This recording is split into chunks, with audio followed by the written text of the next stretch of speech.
Where's the fun in waiting? Play Sit and Go tournaments 24/7 only on Ace 2-3. This game involves an element of financial risk and may be addictive. Please play responsibly and at your own risk. आदि शक्ति के पर्व नवरात्रों में 9 दिनों की अपनी अलग ही महिमा होती है। इन दिनों में माँ के अलग अलग स्वरूपों की पूजा की जाती है। इस त्योहार पर माँ दुर्गा की सप्तमी, अष्टमी और नवमी पर विशेष पूजा होती है। अष्टमी और नवमी तिथि में ज्यादातर लोग कन्या पूजन करते हैं। आज नवरात्रि के 8वें दिन माँ महागौरी की पूजा की जाती है। माता का रंग अत्यंत गोरा है, इसलिए इन्हें महागौरी के नाम से पुकारा जाता है। शास्त्रों के मुताबिक माँ महागौरी ने कठिन तप कर गौर वर्ण प्राप्त किया था। मान्यता है कि माँ महागौरी भक्तों पर अपनी कृपा बरसाती हैं और उनके बिगड़े कामों को पूरा करती हैं। तो चलिए जानते हैं कैसा है माँ का स्वरूप।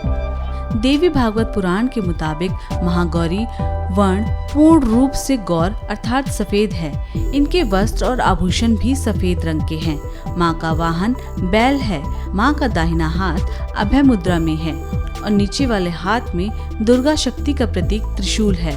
महागौरी के बाएं हाथ के ऊपर वाले हाथ में शिव का प्रतीक डमरू है। डमरू धारण करने के कारण इन्हें शिवा भी कहा जाता है। माँ महागौरी की कथा।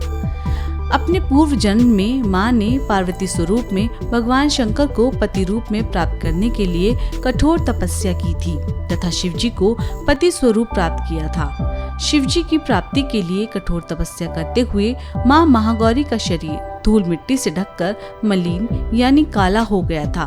तब शिवजी ने गंगा जल से इनके शरीर को धोया। तब गौरी जी का शरीर गौर यानी गोरा हो गया। तब से ये देवी महागौरी के नाम से विख्यात हुई।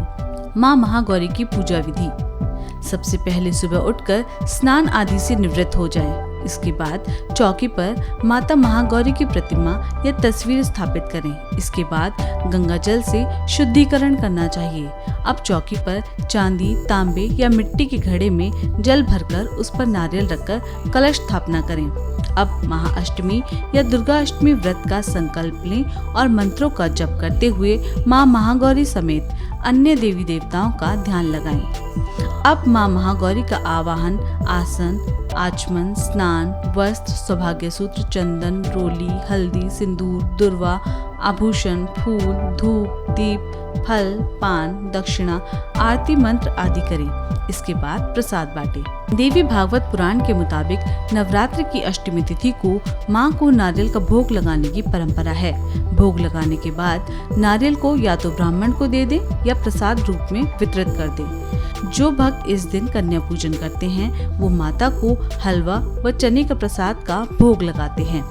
इस दिन कन्याओं को घर पर बुलाकर उनके पैरों को धुलाकर मंत्र द्वारा पंचोपचार पूजन करना चाहिए। रोली तिलक लगाकर और कलावा बांधकर सभी कन्याओं को हलवा, पूरी, सब्जी और चने का प्रसाद परोसना चाहिए। इसके बाद उनसे आशीर्वाद लें और सामर्थ्य अनुसार कोई भेंट और दक्षिणा देकर उन्हें विदा करना चाहिए। ऐसा करने से भक्त की सभी इच्छाएं पूर्ण होती हैं और सौभाग्य की प्राप्ति होती है। माँ का ये रूप मोक्षदायी है, इसीलिए इनकी आराधना करने से असंभव कार्य भी संभव हो जाते हैं।